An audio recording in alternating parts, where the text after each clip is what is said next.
Starting shortly over on Channel 4, it'll be The Sons of Abraham.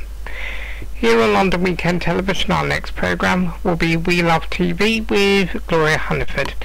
And until we can join her and our contestants this week, let's play some music.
on London Weekend Television, our Friday evening of entertainment continues now with We Love TV, presented by Gloria Hunniford.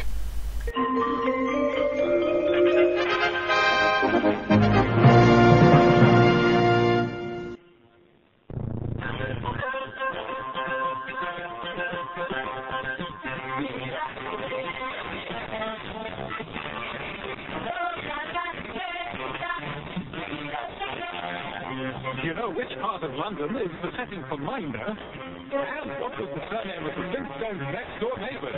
The answers to these and other questions are on... And here, with all the answers, is Gloria Hunniford.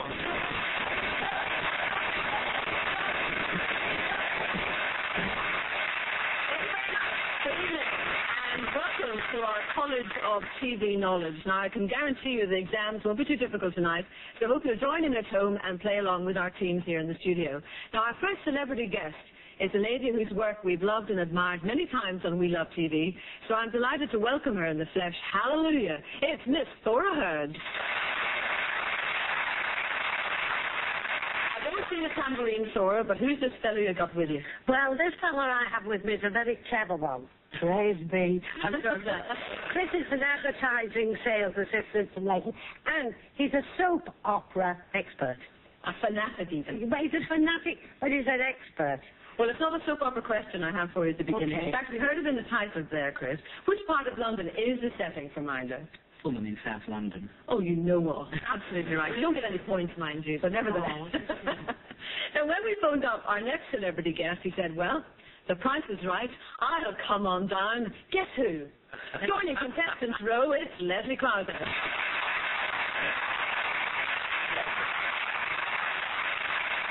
have saved all the difficult ones for you tonight, Leslie. So what's it like facing the questions for a change? £89. Well, now that the truth is out, Leslie, tell me who Jill really is. Jill Hughes, if my memory serves me right, yes.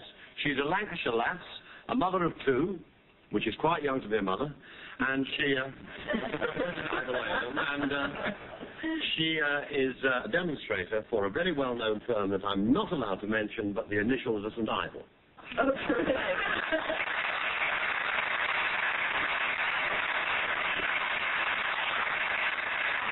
There's no way I'll top an introduction like that. So let me ask you that second question that you heard at the beginning of the program. What is the name of the Flintstones' neighbours? Barney Rubble? Rubble, a pile of rubble. Yes, that would do very well indeed. Yes, so we're off with the game proper, as it were. And this year, of course, is the 40th anniversary of VE Day, the end of the war in Europe. Now, those of us who are much too young to remember all the details of the war will know more about it, indeed, than any other historic event, mostly thanks to television. May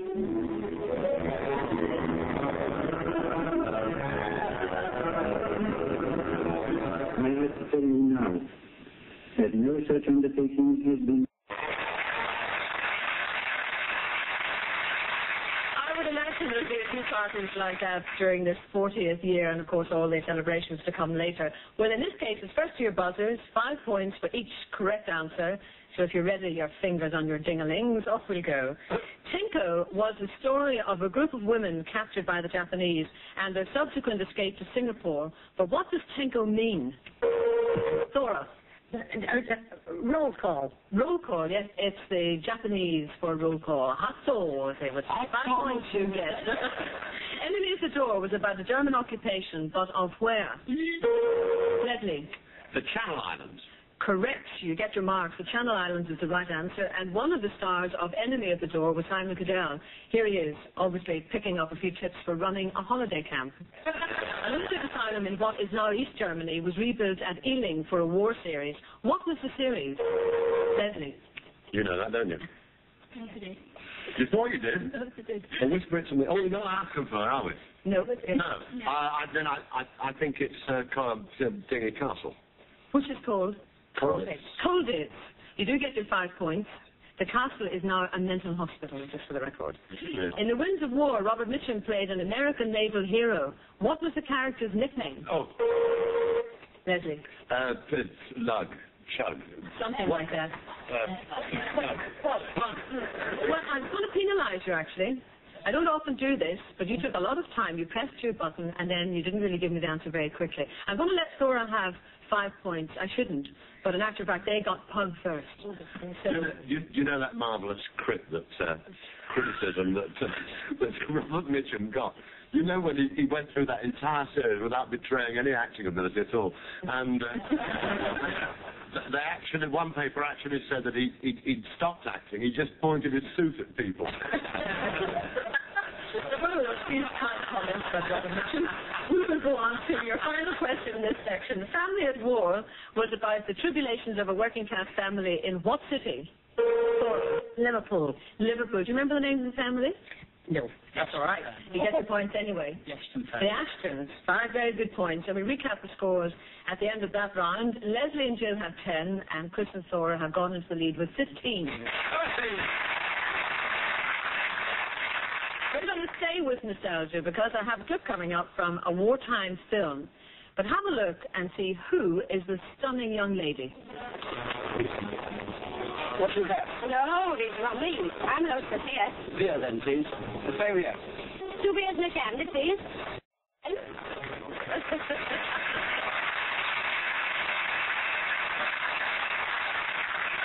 I love the hair, Thora. Yeah, I must tell you, Jory, I was 7 stone 3 in those days, but my husband was in the RAF for 6 years, and he saw that film 18 times because, you know, it was a Careless Talk Cost Lives film. And they were making them go to see it in the end, and they were saying, you know, I do miss you, but I don't want to see it. Do you remember precisely what that film was called? When they did well. No, in fact, it was Next of Kin. Next of Kin, you're right. And they made a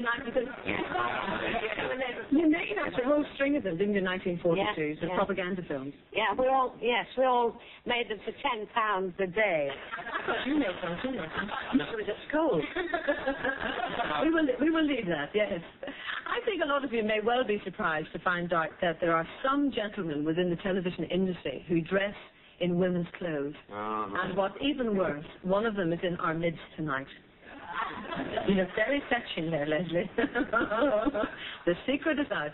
In all fairness, though, I should tell you that Leslie was recreating the crazy gang there for television in the television show Bud and Chaz.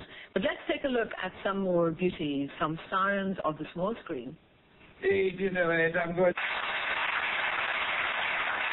The next time I see Chris Darren, I must ask him where he gets his frocks. But what we've done this time, we've given each team a little bit of script that we've made up specially for the occasion. Now, you find your scripts underneath the pad there. Have you got them? Good. Yeah. Because it's going to be a conversation between men, but obviously they are dressed up or known for being women on television. So it's Thora and Chris to actually do it, first of all. Leslie and Jill have to work out the 2 ladies that we're talking about. Excuse me, I'm looking for a good man. And damn me silly possum. Think of all the terrible trouble I've had with my Norm and his prostate. Pardon? Just waiting till it is in the air. Oh, you are awful. But I like you.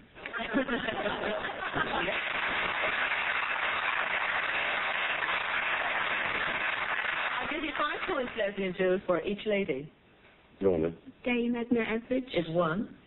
Dick Emery. Absolutely. 10 points you get. Very well played. I don't know whether Chris will get his equity card or not, but however, Leslie and Jill, your turn now to act out your little scene. You'll get plenty of offers, I'll tell you that. Right. Put the piano down, dear, and drink your sherry. I'm sorry, dear. I'm worried about the Scratch and Trestle annual fete. Oh, have we burnt our homemade elderflower jam again? No, but I do draw the line at your idea of Vickers tarts and tug of war. And it's all done in the best possible